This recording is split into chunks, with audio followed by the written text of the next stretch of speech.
ఎప్పటికప్పుడు తాజా వార్తలను అందిస్తున్న నవజ్యోతి తెలుగు న్యూస్ కు స్వాగతం.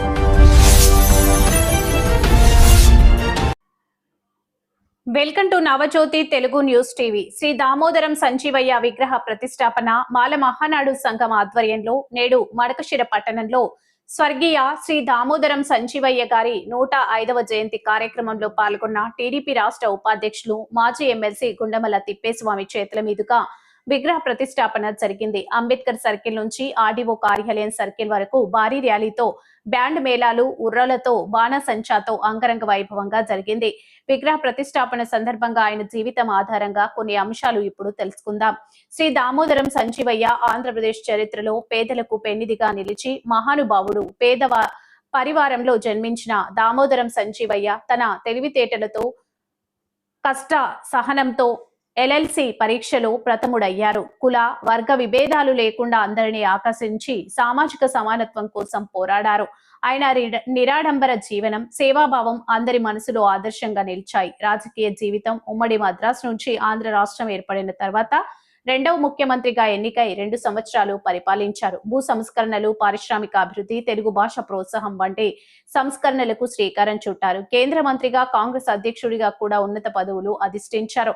రిజర్వేషన్ లేని ముఖ్యమంత్రి సీటులో అధిరోహించి ముఖ్యమంత్రి కావడం దళిత జాతి ముద్దుబిడ్డ దామోదరం సంజీవయ్య గారు. ఆయన ముఖ్యమంత్రిగా బాధ్యతలు నిర్వహించే సమయంలో అనేకమైన సంస్కరణలు తీసుకురావడం జరిగింది.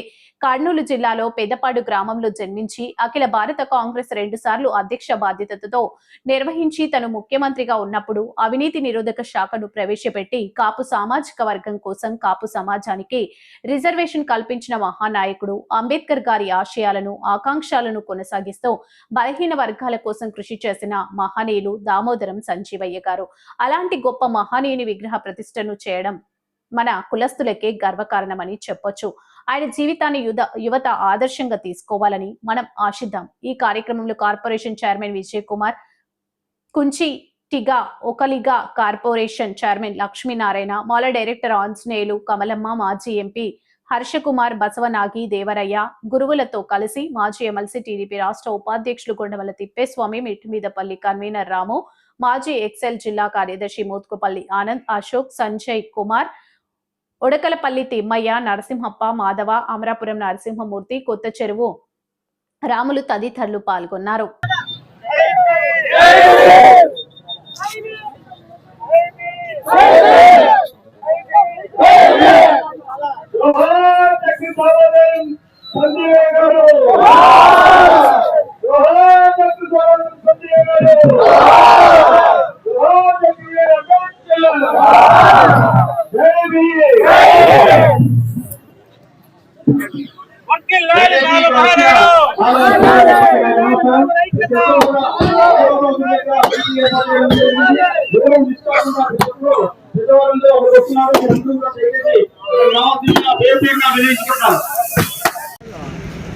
కాంగ్రెస్ ఆల్ ఇండియా కాంగ్రెస్ మధ్యలోనే దిలోదాకా నుంచి ఆయన పాలిటిక్స్లోకి రావడం జరిగింది. ఆయన పనితనాన్ని మెచ్చి ఇందిరాగాంధీ మరి ఆయనకి ఇష్టమైన పదవులను కూడా ఇవ్వడం జరిగింది. ముఖ్యమంత్రిగా ఆయన గురించి మనం చెప్పుకోవాలంటే ఆయన లాంటి ముఖ్యమంత్రి ఇప్పటివరకు ఆంధ్రప్రదేశ్లో పుట్టలేదు. ఎందువల్లంటే ఆయన ఇంటికి నేను వెళ్ళాను. కర్నూలు దగ్గర పక్క చిన్న దగ్గరలో గ్రామం.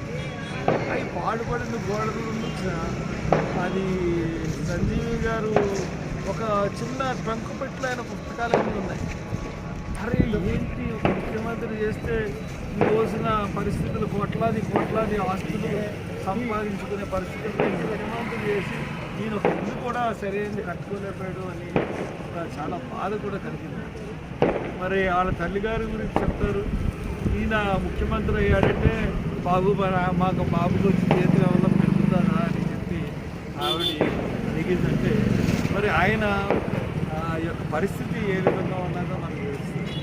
కాబట్టి అంతేకాకుండా ప్రతి ఒక్కరు అనుకుంటున్నారు ఈ వృద్ధాప్య పింఛన్లు ఎన్టీ రామారావు గారు ఇచ్చారని అనుకుంటారు. కానీ వృద్ధాప్య పింఛన్లు ఇచ్చింది దామోదరం సంజయ్ గారు. ఆయన మొదలెట్టిన వృద్ధాప్య పింఛన్లు అప్పుడు 50 రూపాయలు ఇచ్చిన పెన్షన్లు ఈ రోజున 5,000 వరకు వచ్చింది. ఆ రోజుల్లో పరిస్థితుల్లో 60,000లో మరి 50 రూపాయలు అంటే ఇప్పుడు వేళ 5,000 50,000తో సమానం. కాబట్టి అటువంటి గొప్ప ఉన్నతమైన ఉద్దేశాలు ఉన్న మనిషి. అంతేకాకుండా కాపులకి రిజర్వేషన్ ఇచ్చిన దామోదరం సంజయ్ గారు అంటే మా అందరికీ కాపులను బయట తీసుకురావాలనే ఉద్దేశంతో ఆయన కాపులకు రిజర్వేషన్ ఇచ్చినా కానీ ఆయన తర్వాత వచ్చిన నీలం సంజీవ్ రెడ్డి గారు దాన్ని తీసేశారు. కాబట్టి సార్ ఇచ్చిన కాపులకి ఇవ్వచ్చు, రిజర్వేషన్ కూడా ఇవ్వచ్చు. కాబట్టి ఆయన చేసిన పనులు చెప్పాలనుకుంటే ఇంకా చాలా ఉన్నాయి. కాబట్టి ఆయన ఎప్పుడు మనం స్మరించడం అన్నది మనకు గొప్పతనంగా భావించారు. దాని గురించి ఈ రోజున ఆవిష్కరించడానికి మరి ఇక్కడ మన రాజమండ్రి నుంచి దానికి వచ్చిన అవకాశాన్ని